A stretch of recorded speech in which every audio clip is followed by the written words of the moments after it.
উত্তরবঙ্গের গর্ব পদ্মশ্রী করিমুল হকের আরোগ্য কামনায় প্রতিনিধি দলের সৌজন্য সাক্ষাৎ। উত্তরবঙ্গের গর্ব বাইক অ্যাম্বুলেন্সে দাদা নামে খ্যাত পদ্মশ্রী করিমুল হক সম্প্রতি অসুস্থতার কারণে কলকাতায় চিকিৎসাধীন ছিলেন। চিকিৎসা শেষে তিনি এখন নিজের বাড়িতে ক্রান্তিতে ফিরেছেন। তার সুস্থতার খোঁজে নিতে এবং আরোগ্য কামনায় করিমুল হকের সঙ্গে সৌজন্য সাক্ষাৎ করল উত্তরবঙ্গ অনগ্রসর মুসলিম সংগ্রাম সমিতির এক প্রতিনিধি দল। প্রতিনিধি দলে উপস্থিত ছিলেন সংগঠনের মুখপাত্র তথা ইউনাইটেড গার্জেন কাউন্সিলের সাধারণ সম্পাদক পাশারুল আলম, উত্তরবঙ্গ অনগ্রসর সংগ্রাম সমিতির সাধারণ সম্পাদক মহসিন আলী সহ আব্দুর রহমান, মেহফুজ আলম। প্রতিনিধি দল করিমুল হকের হাতে পুষ্পস্তবক তুলে দিয়ে তার দ্রুত সুস্থতা কামনা করেছেন। এই মানবিক উদ্যোগে আপ্লুত পদ্মশ্রী করিমুল হক সংগঠনের ভূয়সী প্রশংসা করেছেন এবং সকলের প্রতি কৃতজ্ঞতা প্রকাশ করেছেন। আসসালামু আলাইকুম। আমি ভীষণ খুশি, খুব গর্বিত, আনন্দিত।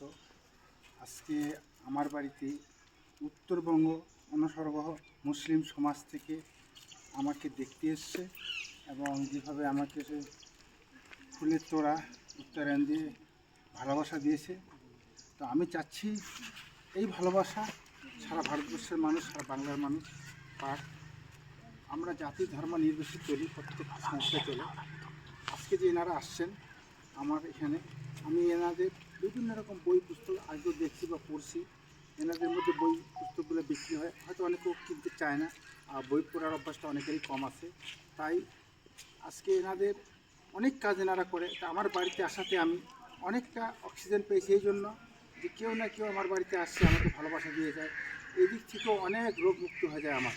আমি চাই এই সংস্থা ভালো কাজ করুক, সবসময় আমরা পাশে থাকবো, সাথে থাকবো।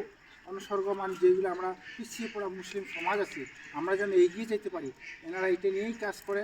সেই উদ্দেশ্যে আজকে আমাদের এখানে আসছে।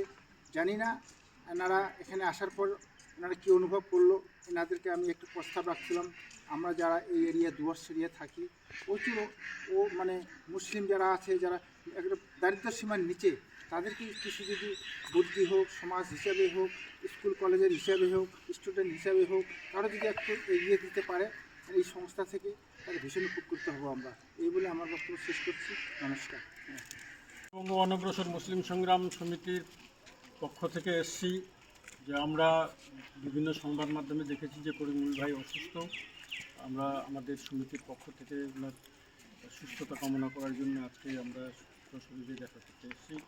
আমরা ওনার সুস্থতা কামনা করি, যাতে উনি আবার সুস্থ হয়ে মানুষের সেবায় নিজেকে নিয়োজিত করতে পারেন। আল্লাহর কাছে দোয়া প্রার্থনা করি যাতে তিনি দীর্ঘায়ু হন এবং এই সেবার কাজ যেন তিনি সুস্থভাবে করতে পারেন, এই কামনাই আমাদের।